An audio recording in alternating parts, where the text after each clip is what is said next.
오늘 아침에 함께 나눌 하나님 말씀은 요한계시록 3장 15절 16절 말씀 보겠습니다. 내가 내 행위를 아노니 내가 차지도 아니하고 뜨겁지도 아니하도다. 내가 차든지 뜨겁든지 하기를 원하노라. 내가 이같이 미지근하여 뜨겁지도 아니하고 차지도 아니하니 내 입에서 너를 토하여 버리리라. 아멘. 방금 읽은 이 말씀은 예수님께서 라오디게아 교회에게 하신 말씀입니다. 라오디게아 교회는 어떤 교회입니까? 방금 읽은 이 말씀에 의하면 차지도 않고 뜨겁지도 않은 미지근한 그런 교회인 것을 우리가 알 수 있죠. 시원해야 할 콜라가 미지근하다고 한번 생각해 보십시오. 그 콜라는 먹을 맛이 안 나지요. 콜라는 시원해야 합니다.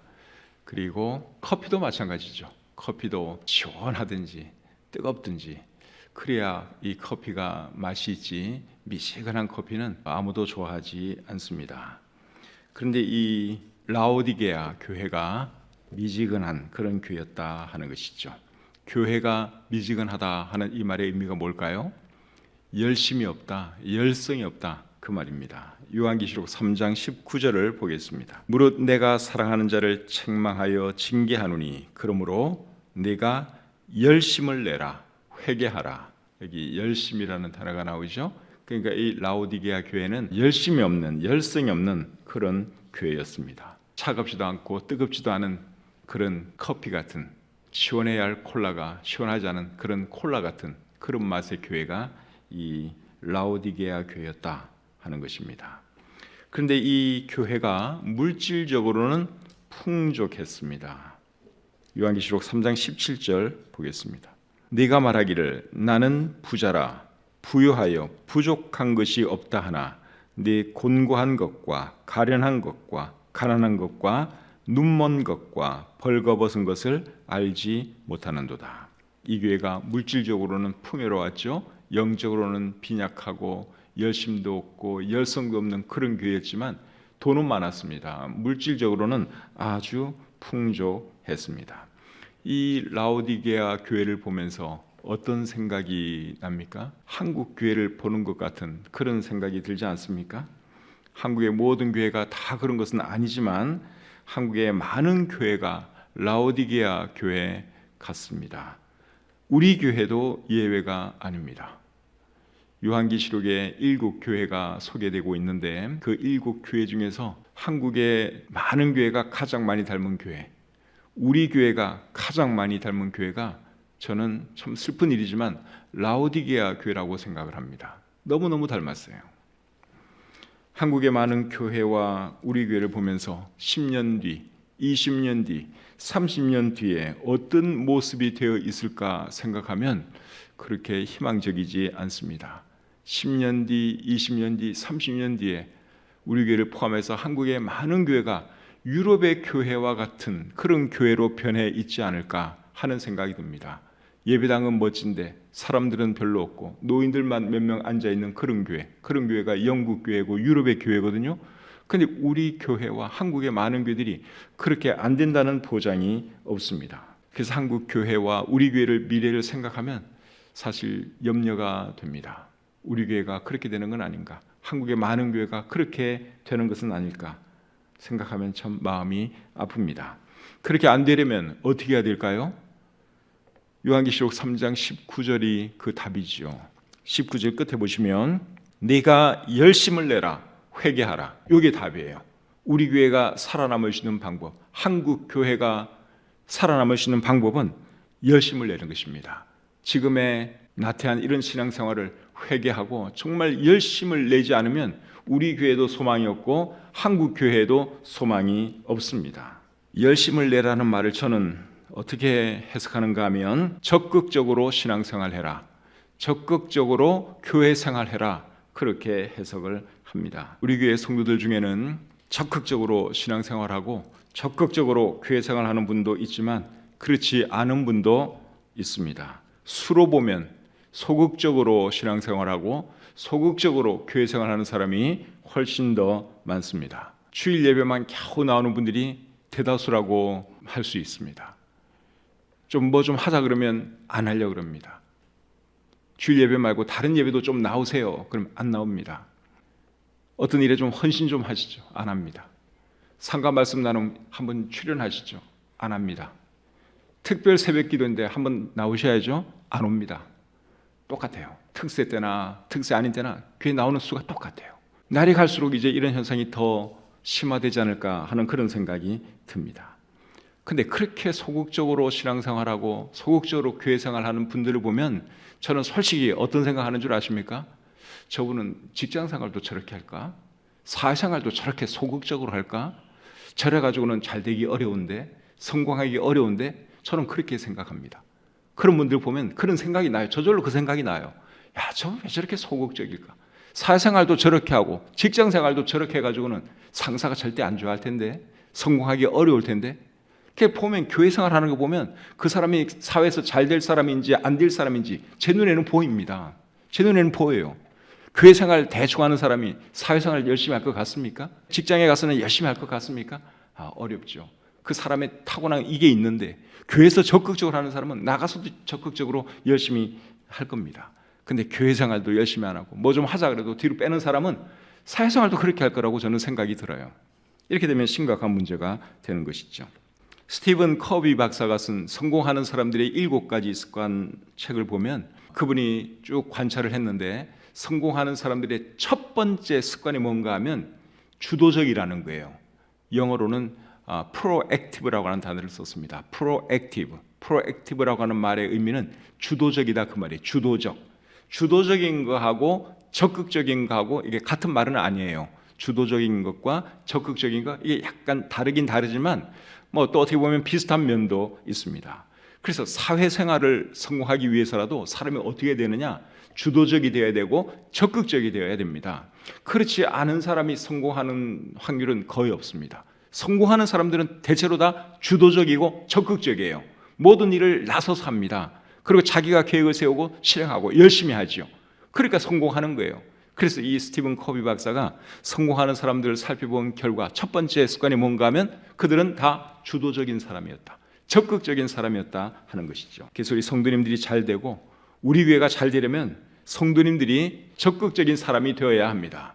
사회생활할 때도 적극적으로 해야 되고 교회 생활도 적극적으로 해야 하는 것이죠.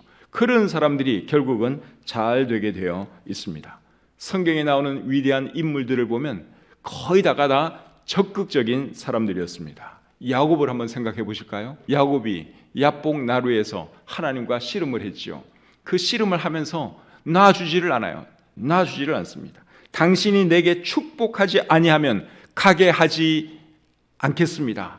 그러면서 끝까지 그 사람에게 매달리는 것을 보게 됩니다. 얼마나 적극적이에요. 그렇죠? 소극적으로 하지 않죠? 적극적이에요. 그 씨름에서 이기려고.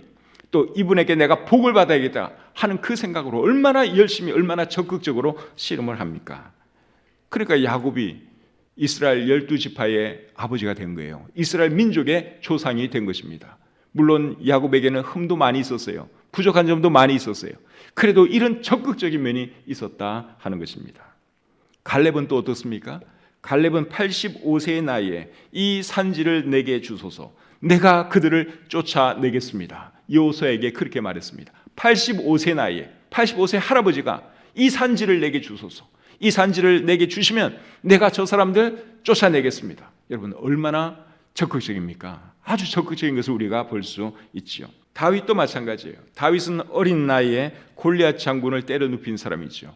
어떻게 다윗이 그런 놀라운 일을 할 수가 있었느냐? 그가 적극적인 사람이기 때문에 그렇습니다. 사무엘상 17장 26절 말씀을 제가 한번 읽어드리겠습니다. 사무엘상 17장 26절입니다. 다윗이 곁에 서 있는 사람들에게 말하여 이르되 이 블레셋 사람을 죽여 이스라엘의 치욕을 제거하는 사람에게는 어떠한 대우를 하겠느냐? 이 할례받지 않은 블레셋 사람이 누구이기에 살아계시는 하나님의 군대를 모욕하겠느냐? 블레셋의 장수, 거인 장수 골리앗이 하나님을 모욕하고 하나님의 군대를 모욕하는 것을 볼 때 어린 다윗이지만 참을 수가 없었습니다. 다른 사람들은 아무것도 뭘 할 생각을 못하고 있어요. 근데 다윗은 그게 아니에요. 이 사람은 적극적인 사람이에요. 아니 저 인간이 뭔데 내가 섬기는 하나님을 욕한단 말인가? 하나님의 군대를 저 인간이 뭐라고 욕을 한단 말인가? 그러면서 나서잖아요. 적극적이잖아요. 그러니까 어린 나이지만 골리앗 장군을 때려 눕힐 수가 있었던 것이죠. 이사야 선지자도 대단히 적극적인 사람이었습니다. 하나님께서 이사야 선지자를 불렀을 때 이사야 선지자가 뭐라고 대답했습니까? 내가 여기 있나이다. 나를 보내소서. 그렇게 대답했죠. 하나님이 내가 누구를 보내며 누가 우리를 위하여 갈고 그렇게 초대하시니까 이사야가 대답을 했습니다. 하나님, 내가 여기 있습니다. 내가 가겠습니다. 뒤로 빼지 않았어요. 적극적으로 하겠다고 그렇게 했을 때 하나님께 귀하게 쓰임받는 놀라운 인생이 되었죠. 엘리야 선지자도 적극적인 사람입니다. 열왕기상 19장 10절 말씀을 제가 읽어드리겠습니다. 열왕기상 19장 10절입니다. 그가 대답하되 내가 만군의 하나님 여호와께 열심히 유별하오니 이는 이스라엘 자손이 주의 언약을 버리고 주의 제단을 헐며 칼로 주의 선지자들을 죽였음이오며 오직 나만 남았거늘 그들이 내 생명을 찾아 빼앗으려 하나이다. 자, 방금 읽은 이 말씀 앞부분을 보시면 엘리야 선지자가 하나님께 뭐라고 고백을 하고 있습니까? 내가 만군의 하나님 여호와께 열심히 유별했습니다. 그렇게 말씀을 하고 있습니다. 내가 하나님의 일에 대해서 대단히 열심히 있었습니다. 그 말이에요. 내가 하나님의 일을 열성적으로 했습니다. 그런 고백입니다. 대단히 열심히 있는 적극적인 그런 사람인 것을 우리가 볼 수 있죠. 베드로도 여러분 굉장히 적극적인 사람인 거 여러분이 다 알고 계시죠? 베드로는 무슨 일을 할 때마다 항상 제일 앞에 나서는 사람이 베드로였습니다. 예수님께서 물 위를 걸어서 오시는 것을 보고 베드로가 예수님에게 뭐라 그랬습니까? 만일 주님이시거든 나를 명하사 물 위로 오라 하소서. 아무도 여러분 이런 생각을 못해요. 근데 베드로는 당신이 주님이 맞다면 나로 하여금 물 위를 걷게 해 주십시오. 그렇게 말을 했습니다. 얼마나 적극적인 사람이에요. 예수님께서 부활하신 후에 베드로가 몇 제자들 이끌고 바다로 고기 잡으러 나갔습니다. 바닷가에서 누군가가 제자들에게 말을 건네왔습니다. 그분이 주님인 것을 알고 베드로가 어떻게 했지요? 요한복음 21장 7절 말씀을 제가 한번 읽어드리겠습니다. 예수께서 사랑하시는 그 제자가 베드로에게 이르되 주님이시라 하니 시몬 베드로가 벗고 있다가 주님이라 하는 말을 듣고 겉옷을 두른 후에 바다로 뛰어내리더라. 저기 있는 저분이 주님인 것을 알고 베드로가 바다로 뛰어든 사람이에요. 그 정도로 열심히 있었고 그 정도로 적극적인 사람이었다 하는 것입니다. 이러니까 하나님께 쓰임받는 거예요. 소극적인 사람, 부정적인 사람 절대로 하나님이 쓰실 수가 없습니다. 사도 바울도 굉장히 적극적인 사람이었습니다. 사도행전 22장 3절 말씀 읽어드리겠습니다. 나는 유대인으로 길리기아 타소에서 났고 이 성에서 자라 가말리엘의 문하에서 우리 조상들의 율법의 엄한 교훈을 받았고 오늘 너희 모든 사람처럼 하나님께 대하여 열심히 있는 자라. 하나님께 대하여 무엇이 있는 자라고요? 열심히 있는 자라고 그렇게 고백을 하고 있습니다. 그 다음에 빌립보서 3장 6절 말씀입니다. 열심으로는 교회를 박해하고 율법의 의로는 흠이 없는 자라. 이 사도 바울은 예수님 믿기 전에 박해자였는데 교회를 박해하는 것도 이 사람은 정말 열심으로 한 사람입니다. 모든 일이 이 사람은 하여간에 적극적으로 한 사람이에요. 이것이 옳다 그러면 그거 적극적으로 하는 거예요. 열심히 하는 거예요. 뭐 적당히 대충 소극적으로 그런 성격의 사람이 아닙니다. 고린도후서 11장 2절 말씀 읽어드리겠습니다. 내가 하나님의 열심으로 너희를 위하여 열심을 내노니 내가 너희를 정결한 처녀로 한 남편인 그리스도께 드리려고 중매함이로다. 여기도 열심이라고 하는 단어가 두 번씩이나 나오죠. 하나님의 열심으로 너희를 위하여 열심을 낸다 그렇게 말을 하고 있습니다. 그러니까 이 사람이 얼마나 열심 있는 사람이고 얼마나 적극적인 사람이었나 하는 것을 우리가 볼 수 있습니다. 예수님 믿기 전에는 박해자로서 적극적인 삶을 살았어요. 예수님 믿은 후에는 예수님의 사도로 제자로 열심히 있는 삶, 적극적인 삶을 살았습니다. 그렇기 때문에 하나님께서 이런 사람을 귀하게 사용하신 것이죠. 그래서 우리가 성경을 이렇게 쭉 보면 하나님께 귀하게 쓰임받는 사람들 대부분은 다 어떤 사람들이었다고요? 적극적인 사람들이었어요. 절대로 소극적인 그런 사람들이 아니었다 하는 것입니다. 하나님께 귀하게 쓰임받은 사람들 중에 소극적인 사람도 있기는 있습니다. 소극적인 사람도 있어요. 귀하게 쓰임받았는데 소극적인 사람도 있습니다. 제일 먼저 생각나는 사람이 누굽니까? 모세 소극적인 사람이었어요. 하나님께서 모세를 쓰시려고 모세를 불렀을 때 모세가 하나님께 뭐라고 대답을 합니까? 하나님, 나는 입이 뻣뻣하고 혀가 둔한 자입니다. 나 그런 일 할 수가 없습니다. 쓸만한 사람을 쓰십시오. 그렇게 하나님께 말을 했죠. 굉장히 소극적인 자세를 보였습니다. 모세가 참 위대한 하나님의 사람이었고 위대하게 쓰였는데 왜 이렇게 소극적인 말을 했을까요? 여러 가지 이유가 있겠지만 일단 그의 나이가 많았기 때문이라고 생각이 듭니다. 하나님께서 그를 불렀을 때 그의 나이가 80세였어요. 그러니까 80세인 자기 자신을 보니까 도저히 할 자신이 안 났던 것이죠. 원래 사람은 나이가 들면 소극적이 됩니다. 젊었을 때 적극적이었던 사람도 나이가 들면 소극적이 됩니다. 젊었을 때는 뭐라도 할 수 있을 것 같았는데 나이가 들면 이제 어렵겠다, 이제 안 되겠다, 그런 생각이 저절로 날 수밖에 없습니다. 그래서 모세가 아마 나이 때문에 이렇게 소극적으로 반응을 하지 않았나 생각이 듭니다. 그런데 모세에게 이런 소극적인 면이 있었지만 그래도 하나님께서 그를 쓰신 이유가 뭘까요? 좋은 면이 더 많았기 때문에 그렇죠. 쓸만한 충분한 가치가 있었기 때문에 하나님께서 모세를 사용하신 것입니다. 사울 왕도, 이 사람도 소극적인 사람이었습니다. 사무엘 선지자가 백성들 앞에서 사울을 왕으로 소개하려고 했을 때 사울이 어디에 있었습니까? 짐 보따리 뒤에 숨어 있었지요. 사무엘상 10장 22절 23절 한번 읽어드리겠습니다. 그러므로 그들이 또 여호와께 묻되 그 사람이 여기 왔나이까? 여호와께서 대답하시되 그가 짐 보따리들 사이에 숨었느니라 하셨더라. 그들이 달려가서 거기서 그를 데려오매 그가 백성 중에 선이 다른 사람보다 어깨 위만큼 컸더라. 이제 이 사람이 왕이 될 사람인데 사무엘 선지자가 백성들 앞에 소개를 하려고 찾으니까 보이질 않는 그의 사람이 짐 보따리 뒤에 숨어 있었다. 그렇게 말씀을 하고 있죠. 소극적이죠. 적극적인 사람 같으면 소개할 것을 기다리면서 그리고 말할 것도 좀 멘트할 것도 좀 준비를 하고 그러고 있어야 되는데 이 사람은 숨을 정도로 그렇게 소극적인 면이 있었습니다. 사울에게도 소극적인 면이 있었지만 그래도 하나님께서 그를 초대왕으로 세우신 이유가 뭐였겠어요? 좋은 면이 더 많았기 때문에 하나님께서 그를 초대왕으로 세우신 것입니다. 그래서 우리 하나님은 소극적인 사람도 전혀 안 쓰시는 것은 아니지만 대체로 어떤 사람을 쓰시느냐? 적극적인 사람을 쓰신다 하는 것입니다. 우리 하나님도 여러분 대단히 적극적인 분인 거 여러분 알고 계십니까? 우리 하나님도 대단히 적극적인 분이십니다. 이사야 9장 7절 말씀을 한번 보겠습니다. 그 정사와 평강의 더함이 무궁하며 또 다윗의 왕자와 그의 나라에 군림하여 그 나라를 굳게 세우고 지금 이후로 영원히 정의와 공의로 그것을 보존하실 것이라.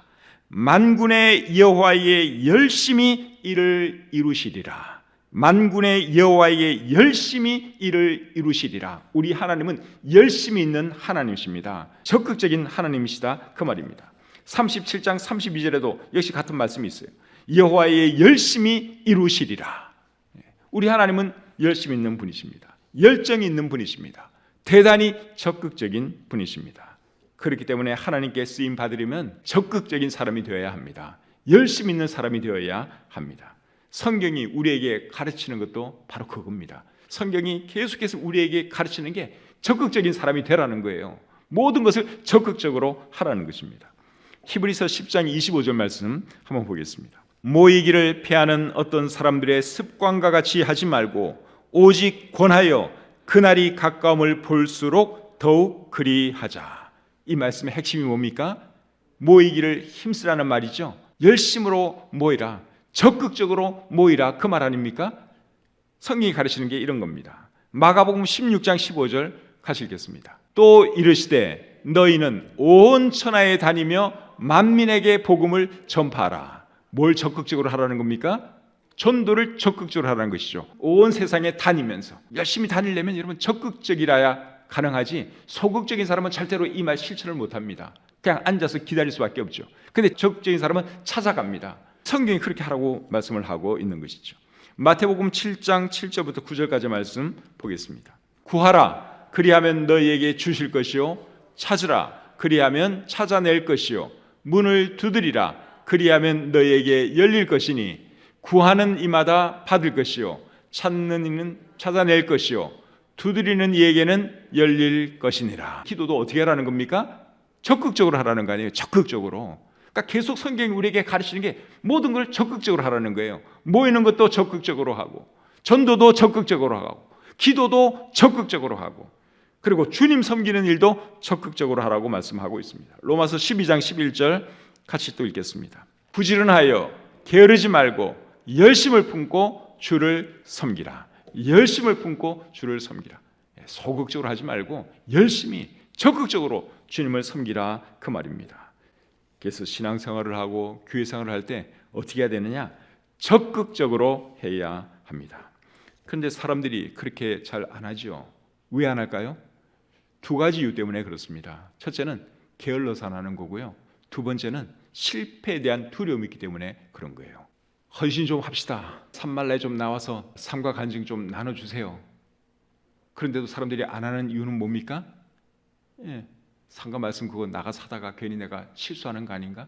그런 두려움이 있는 거예요. 내가 말 잘못하면 어떡하지? 버벅거리면 어떡하지? 이제 그런 두려움, 염려. 특세인데 우리 특세 좀 나오세요. 그런데도 사람들이 안 나오는 이유는 뭡니까? 그거는 100% 게을러서 그런 겁니다. 그렇죠. 모든 일이 다 그래요. 적극적으로 하지 않는 이유는 딱 두 가지예요. 게을러서, 아니면 두려움 때문에. 그 두 개 때문에 그런 것입니다. 사회에서 성공하기 위해서도 여러분, 사람은 적극적이 되어야 합니다. 스티븐 코비 박사가 말한 그 첫 번째 말, 여러분 항상 기억을 좀 하고 사세요.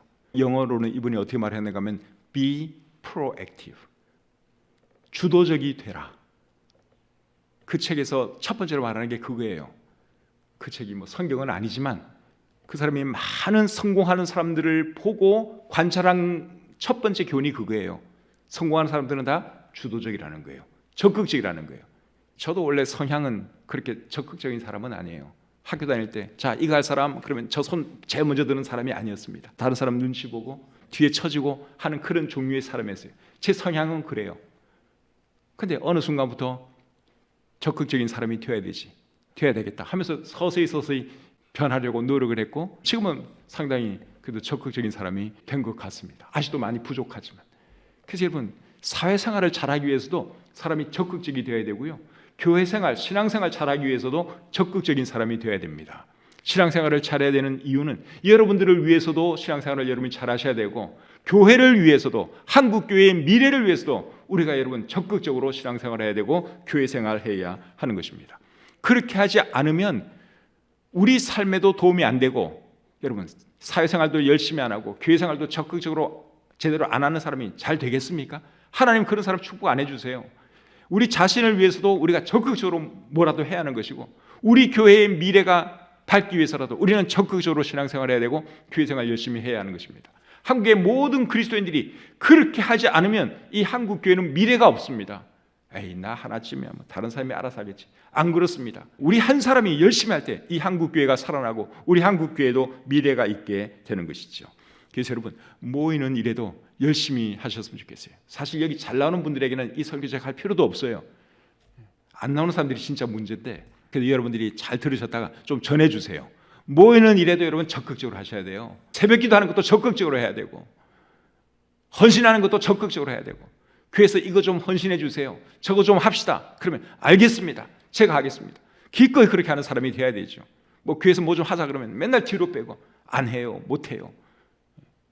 그러면 절대로 안 됩니다. 그래서 여러분, 오늘 다른 거 다 잊어버리라도 하나만 딱 기억하고 돌아가세요. 어떤 사람이 돼야 된다고요? 적극적인 사람. 직장생활도 여러분 적극적으로 하세요. 사회생활도 적극적으로 하시고, 그리고 더 중요한 것은 교회생활을 적극적으로 하시기를 바랍니다. 그런 사람이 되어야지 하나님께서 그 사람을 축복해 주시고 우리 교회를 축복해 주시고 한국 교회를 축복해 주실 줄 믿습니다. 요한계시록 3장 15절 16절 말씀 다시 한번 읽겠습니다. 내가 내 행위를 아노니 네가 차지도 아니하고 뜨겁지도 아니하도다. 네가 차든지 뜨겁든지 하기를 원하노라. 네가 이같이 미지근하여 뜨겁지도 아니하고 차지도 아니하니 내 입에서 너를 토하여 버리리라. 그 다음에 19절 읽겠습니다. 무릇 내가 사랑하는 자를 책망하여 징계하노니 그러므로 네가 열심을 내라, 회개하라. 아멘.